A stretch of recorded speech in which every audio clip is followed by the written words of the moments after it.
নজর রাখবো পরবর্তী সংবাদে।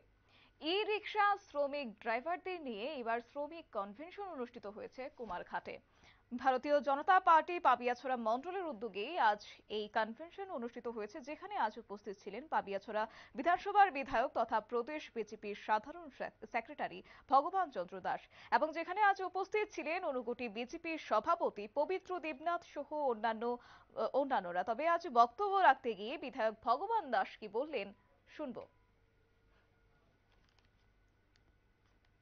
একবার সেই অসহায়, সেই পুত্রহারা মা, সন্তানহারা মা, সেই মায়ের কাছে গিয়ে মাথা মুন্ডন করে মায়ের পা ছুঁয়ে প্রণাম করে একবার ক্ষমা চেয়ে নেও যে আমাদের অন্যায় হয়েছে, আমরা অন্যায় করেছি। এই জুট করে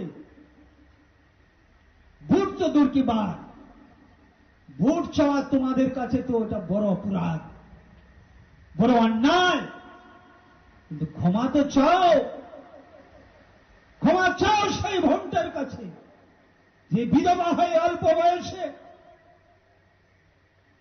সেই গর্ভবতী অবস্থায় বিধবা হয়েছিল। আজকে সেই সন্তান বাবার কাহিনী শুনতে চাইছে, বাবাকে দেখতে চাইছে।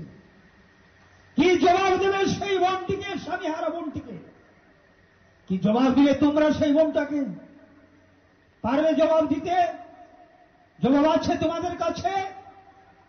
বিলকুল না, কোনো জবাব নেই তোমাদের কাছে।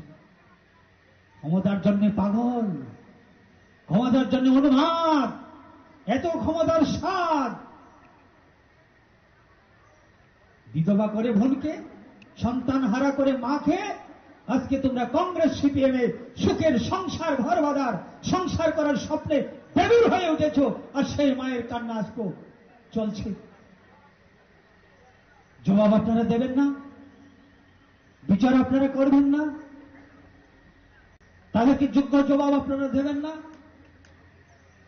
নিশ্চয়ই আপনারা দেবেন। আপনারা শুনলেন বিধায়ক ভগবান দাসের বক্তব্য। এবং ই রিক্সা শ্রমিক ড্রাইভারদের কনভেনশনে আজ অনুষ্ঠিত হয়েছে কুমারঘাটে, এবং বিধায়ক ভগবান দাসের হাত ধরে প্রদীপ প্রজ্বলন করে আজ অনুষ্ঠানের শুভ সূচনা হয়েছে।